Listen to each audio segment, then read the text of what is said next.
Welcome back to my channel, guys. So today what I wanted to do was something a little bit different, and I've been getting a lot of requests to do this sort of thing, and I thought it'd be fun. I've seen these videos before and I really enjoy them, so I'm gonna give my crack at it. And this is basically ranking the shotguns in Modern Warfare from worst to best. Just in case you're wondering, or if you've been following my channel, I will still be doing the R9O and the 725 shotgun ultimate guides. That is a big thing for me. That's something I've really enjoyed doing and got a lot of good feedback on. So I'm going to continue to do that, and it's something I really enjoy, but it does take time. So just bear with me on that. The holidays have been pretty busy. I've been working a lot, so stick it out, guys. I promise to you, it's coming. It's coming. But also I want to upload videos like this and do something a little different for you guys. So I hope you enjoy this. Let's get right into it. So my pick for number 4. Number 4, we have the Origin 12 shotgun. This is the semi-auto spammy shotgun of the game. And it's not a terrible gun, but it's not a terrific gun. It kind of has this middle ground where as long as you're playing to its strengths, it can be a pretty great gun, and I think it's very underrated. But it's not the best. In its class, there's just other shotguns that you should be better off using, in my opinion. The couple things that this does have going for it is a very high sprint out time. If you have the grip as well as the green laser, you actually get the highest sprint out time in the class for shotguns, which is actually tied with another shotgun we'll get into. And also, it's got a pretty respectable 2-shot kill range with a good rate of fire. So there's some damage you can do with this gun, but overall, it's not, in my opinion, as cool as some of the other shotguns. It's not as fun to use, and it's a semi-auto. Typically, these guns, unless they're extremely overpowered, get overlooked very often, which is understandable. They're just, in a game with such a fast time to kill, this gun can be a little underwhelming, especially if you're playing against good players. You're gonna have to be really smart about how you play. And this one in particular, you really want to be playing in those close quarters and try to limit your mid-range engagements as much as you can. That being said, it's not a terrible gun. So I think in the class though, there's other better options to be had. So with that, we'll move on to number 3.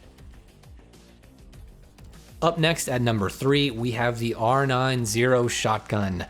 This is where we start to get a little controversial, I think, because the R9O, a lot of people thought once the 725's nerfed, what's going to be the king of shotguns? And that, well, they thought it was going to be the R9O.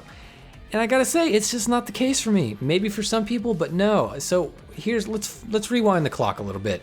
So when the game first came out, this gun was my go-to gun. I used this thing religiously, and I decimated. I was unstoppable with this thing.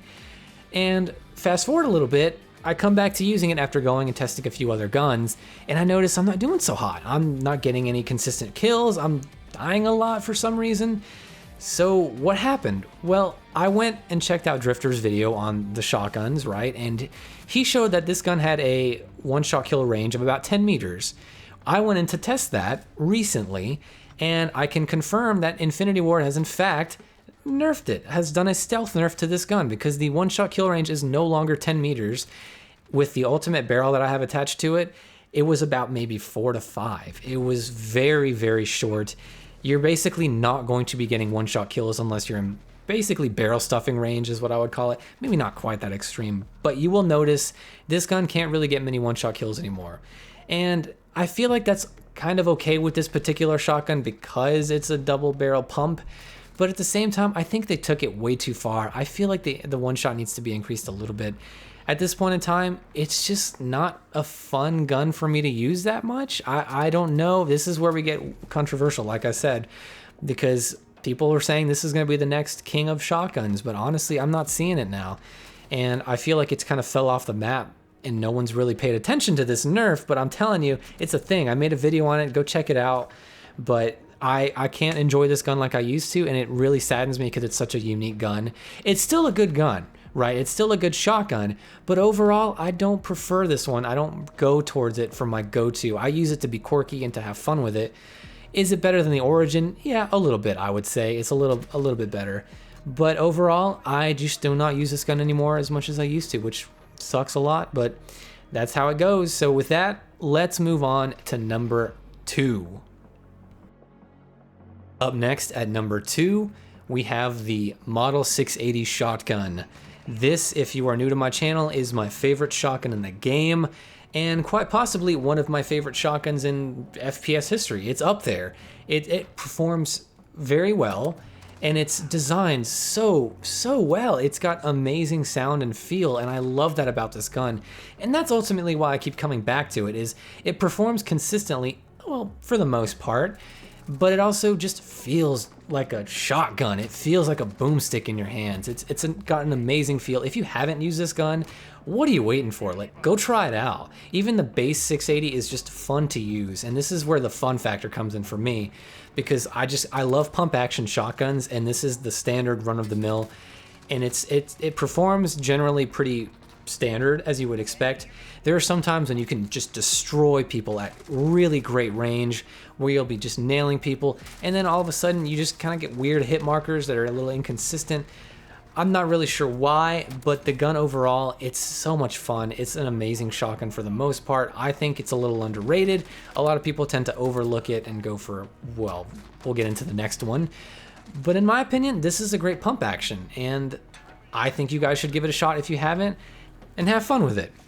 And with that, let's move on to the number 1 spot. Which shotgun is gonna take the ultimate shotgun spot in Modern Warfare, the best shotgun? Well, you're probably not gonna be surprised. At the number 1 spot in my pick for the best shotgun in Modern Warfare, we have the 725 over-under shotgun. Did you really think it'd be anything different? Now, since this game came out, this shotgun has seen quite a bit of nerfs, I think at least 3 on multiple occasions. But despite that, it's still, in my opinion, the best and most consistent shotgun. That's a really good way to base off what you think is a good gun, is consistency. And with shotguns, it's really important to be consistent. And this one is always working for me. It never seems to fail me. And I can always go on streaks. I can always do very well with it for the most part. And it's just an overall fantastic shotgun. Now, when this game first came out, it was constant 725 spam in every lobby you went to. You'd be hard-pressed to not have found a lobby that wasn't filled with these guns, the M4 and the 725. And I, fun fact, actually despised the 725 for the longest time and would not touch it, because I felt it was just too cheesy, it was too much, it was too far, it was nothing like the Brecci. The Brecci was nothing compared to this. The 725 was a nightmare. I hated playing against it, it was not fun. The only way you could really counter it was with another 725, and I just kind of refused. Sometimes I left games because I just didn't want to deal with someone on Gunrunner sitting in the vent with the 725 hip firing and killing me from 10 feet away. It was just ridiculous. And of course, it got a much needed nerf, and then I think 2 more nerfs, and now it's in a pretty good spot. But it's still really strong, and I think that's good. We don't want this shotgun to be mediocre or underperform in any way, because it is an over-under. So we want it to be usable, and I think in its current state, it's still the strongest shotgun in the game. If you want to try a good class for it, try running it with the sawed-off attachment. It's a lot of fun because you get a good movement speed bonus, and you still get a really good one-shot kill potential and consistency. As long as you're in that close range, you can 1 or 2 tap people, and it's fantastic. It plays so well. It's a lot of fun to do. And yes, the other barrels are very great too, and you get some pretty nasty one-shot kill ranges. But overall, I think the sawed-off is the funnest way to run this gun. But the other barrels are also a lot of fun, and they're also very good. And despite me loving the 680 shotgun, I can't deny the absolute powerhouse that the 725 shotgun is. And in fact, it's really the only shotgun that ever gives me trouble when I play against it. Normally I can counter other guns pretty well, but with this one, for some reason I have kind of a hard time with it. But that is why the 725, in my opinion, is the king of shotguns in Call of Duty Modern Warfare. Do you think I'm wrong? Do you disagree? Let me know what your list is. I have a feeling a lot of you guys are going to disagree with me on the R9O and the 680 positioning. I think the Origin we can all agree on is probably going to be the bottom tier, but the 680 and the R90 are probably going to be mixed around for a lot of you guys, and I highly doubt any of you guys are going to say that the 725 is nothing short of number 1, because it's still an amazing shotgun. But with that being said, leave a like, let me know in the comments, what do you guys think? Did you enjoy this type of video? I was actually thinking about doing a series where I kind of go back to older CODs and examine their shotguns and see how they play, and just kind of show them off and say, hey, this is why I like this gun, check it out, it's a beast, because that's a lot of fun and I like those type of videos. But with that being said, I will see you guys in my next video, so stay tuned for that.